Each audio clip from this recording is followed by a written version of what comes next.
teman-teman. Hari ini saya sengaja mengundang teman-teman semua untuk ya kita sharing tulis terkait dengan dikatakan saya kemarin terkait manajemen perencanaan pembangunan daerah. Ini mungkin karena waktu yang terbatas, mungkin nggak akan membahas secara detail ya. Mungkin nanti akan saya kasih paparannya kalau membaca lebih jauh lebih detail. Paling nggak teman-teman ini yang sudah tahu menjadi lebih tahu, yang belum tahu ya bisa menambahlah membuka wawasan terkait dengan manajemen perencanaan pembangunan daerah ini. Kita mulai dari pertama, apa sih ciri-ciri perencanaan pembangunan daerah? Ciri-ciri adalah pertama, karena perencanaan pertama dibutuhkan untuk masa depan. Kemudian yang kedua adalah dibangun di atas asumsi yang logis. Kemudian perencanaan harus dinamis menyesuaikan lingkungan. Contoh misalnya perencanaan ketika ada COVID tentu berbeda dengan perencanaan ketika kondisi normal. Juga dengan misalnya ketika kondisi ekonomi tidak baik-baik saja gitu kan, seperti saat ini ya tentu perencanaan juga harus mengikuti kondisi lingkungan yang ada. Kemudian yang keempat adalah mengutamakan kinerja tertinggi yang direncanakan. Yang kelima adanya DALEV atau pengendalian dan evaluasi sebagai upaya menentukan target rencana dengan pencapaian. Next, apa sih manfaatnya gitu kan? Apa sih manfaat perencanaan bagi bangunan? Pertama, adanya pijakan dalam pelaksanaan bangunan. Karena tanpa adanya perencanaan yang baik, tentu kita tidak akan tahulah fondasi dari mana mau mulai rencanakan, kemana arahnya dan bolanya siapa gitu kan. Yang kedua adalah efisien dan efektif dalam sumber daya. Salah satu alasan dari perencanaan adalah karena kita minimnya sumber daya. Tentu kalau kita sumber daya kita banyak gitu kan, kita tidak merencanakan, kita bisa melakukan segala hal yang kita mau. Tapi dengan adanya sumber daya yang terbatas, mau nggak mau kita harus memiliki perencanaan yang baik gitu loh, sehingga apa sumber daya ada itu bisa dimanfaatkan dengan efektif dan efisien. Kemudian dengan perencanaan dapat memaksimalkan hasil pembangunan. Yang lain adalah akuntabilitas atau pertanggungjawaban pelaksanaan pembangunan. Ini masalah antara lain adalah manfaat dari perencanaan bagi pembangunan. Kemudian next, nah inilah secara garis besar dokumen perencanaan yang sesuai dengan Undang-Undang Nomor 25 Tahun 2004 tentang Sistem Perencanaan Pembangunan Nasional. Jadi bisa dilihat di sini ada tiga tahapan. Pertama adalah jangka panjang itu 20 tahun, kemudian jangka menengah adalah 5 tahun, dan jangka pendek adalah 1 tahun. Untuk jangka panjang nasional adalah RPJPN. Nah, ini baru dimulai ini 2025 sampai 2045. Ini berarti baru starting tahun ini. Jadi diharapkan 20 tahun ke depan kita sudah punya RPJPN yang mulai 2045 adalah seperti kita tahu adalah Indonesia Emas kan. 2045 adalah emas. Kemudian turunan dari RPJPN ini adalah RPJPD. Inilah RPJPD untuk Provinsi DKI Jakarta 2025 sampai 2045 program penjabaran dari apa yang ada di RPJPN. Kemudian turunan dari RPJPN ini adalah untuk nasional RPJMN, Rencana Pembangunan Jangka Menengah Nasional 2025-2029. Dan turunan ke provinsi adalah RPJPMD 2025-2029. Nah inilah yang diturunkan ke perangkat daerah masing-masing yang kita kenal dengan nama Resra. Teman-teman yang kita tahu Resra. Nah Resra ini adalah turunan dari RPJMD Provinsi DKI Jakarta untuk 5 tahun ke depan. Nah ini karena 2025-2029 pas banget sesuai dengan yang terjadi tahun ini.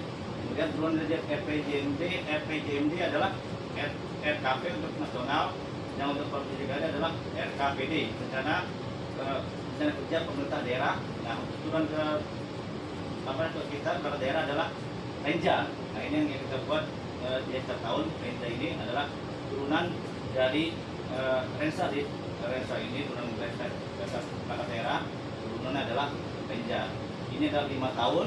Nah ini adalah turun diberikan dari tiap tahun. Kemudian next, nah ini kalau menurut adalah garis besarnya sinkronisasi perencanaan pembangunan nasional daerah. Pertama dimulai dari RPJPN daerah pembangunan jangka panjang nasional yang 20 tahun.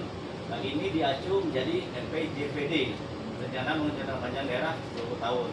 Nah, untuk nasional RPJPN ini akan menjadi RPJMN yang untuk 5 tahunan, kemudian dijabarkan lagi bertahunan menjadi RKP. Nah untuk RPJPN ini akan menjadi Resa Kementerian Lembaga. Nah untuk RKP akan menjadi Resa Kementerian dan Lembaga. Nah ini untuk level nasional. Nah nanti untuk level kita DKI seperti ini, dia dari RPJPD bisa 20 tahun, dia menjadi pedoman untuk RPJMD untuk 5 tahunan. Nah ini RPJMD akan menjadi bahan ekstra SKPD untuk 5 tahunan. Nah dari RPJMD daerah akan turunkan jadi RKPD level tahunan, dan dari RKP ini akan turunkan jadi Renja SKPD. Nah, dari Renja ini nanti akan jadi pedoman untuk RKA, rencana kegiatan anggaran SKPD. Dari RK ini akan menjadi rencana APBD, dan dari rencana APBD akan nanti turun menjadi APBD. Juga ini untuk yang level perangkat daerah, nah ini untuk level provinsi. Daerah provinsi sudah buat jadi RKP, jadi RAPBD dan jadi APBD. Jadi ini adalah secara sinkronasinya, jadi semua berawal dari nasional, daerah tidak boleh melenceng dari apa yang dibahas oleh nasional, sehingga ujung-ujungnya adalah nanti harus ada kesinambungan sinkronisasi baik untuk RPJP-nya, baik untuk RPJM-nya maupun nanti untuk RKP-nya. Jadi kurang lebih seperti ini. Jadi apalagi sekarang banyak ada perkara serentak ya, karena perkara serentak jadi memang sudah diakan seperti itu. Jadi apa yang dikerjakan oleh nasional harus diikuti oleh daerah, baik provinsi maupun kabupaten kota. Nah, ini adalah dokumennya nih untuk pengetahuannya. Ini dokumen perencanaan daerah pertama RPJPD. Nah, ini adalah rencana daerah. RPJPD adalah kebijakan untuk tahun depan. Nah, ini berkoordinat pada RPJP dan RTRW. Jadi ada RTRW nya nanti ditetapkan dengan perda paling lama 6 bulan setelah RPJPD punya. Kemudian ada RPJMD. RPJMD adalah turunan dari RPJPD dan RPJMN. Nah, ini berlaku selama 5 tahun ke depan. Nah, ditetapkan yang perda paling lama 6 bulan setelah perda pilih nanti. Nah, ini adalah RKPD turun dari RPJMD untuk penjabaran RPJMD selama tahunan. Nah, ini ditetapkan perkada. Nah, ini adalah yang bawah ini adalah untuk perangkat daerah, karena ini untuk provinsi.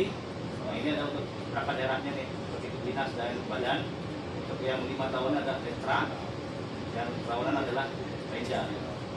Lalu seperti itu, ya. Kemudian next, nah ini ada arsitekturnya dokumen perencanaan daerah tadi. Ini ada RPJMD, RPJPD, kemudian dilaksanakan melalui RPJMD.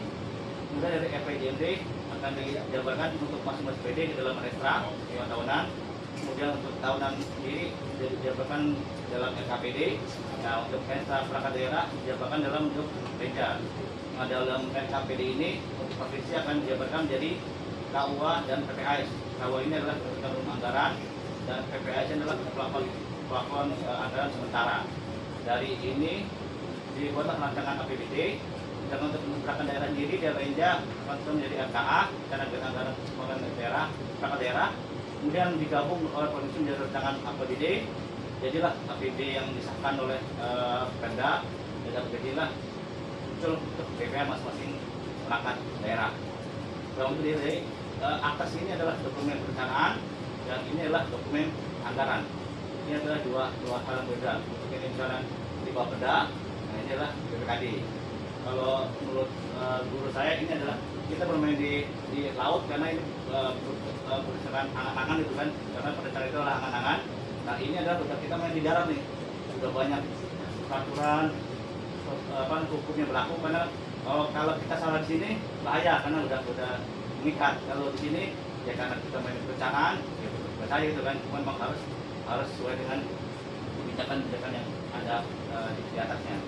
Nah, ini adalah istilah umum, mungkin nanti dibaca aja gitu kan, saya tadi udah dijelaskan. Nah, ini adalah arsitektur perencanaan Jakarta, dan kebetulan 20 tahun adalah RPJPD. Nah, ini mengikut adalah visi panjang nasional 2025-2045. Kemudian 5 tahun adalah RPJMD di sekolah daerah 2025-2029 bagi dalam 4 tahap 5 tahunan. Kemudian RKPD untuk tahunannya. Nah, dari RKPD akan menjadi APBD untuk penganggarannya. Kurang lebih ini dari hukumnya, kurang lebih Undang-Undang Nomor 2 tentang daerah khusus sebagai kota global. Nah, ini Mendagri, ini Mendagri, dan ini Keplu tentang RPJMD 2025-2029. Next, nah ini adalah tahap-tahapnya. Ini buahnya semua. Jadi kita sudah menentukan tahap-tahapnya selama tahun 2045. Jadi tahap 1 mereka fundamental, profesional mendasar sampai 2009. Bulan next 5 tahun depan 2030, 2024 formasi ekosistem global. Kemudian 2035, 2039 ekspansi global. Akhirnya adalah goal kita 2045 adalah wujud kota global. Kita berharap kita ranking global adalah ranking 2040 di MF kita ini manusia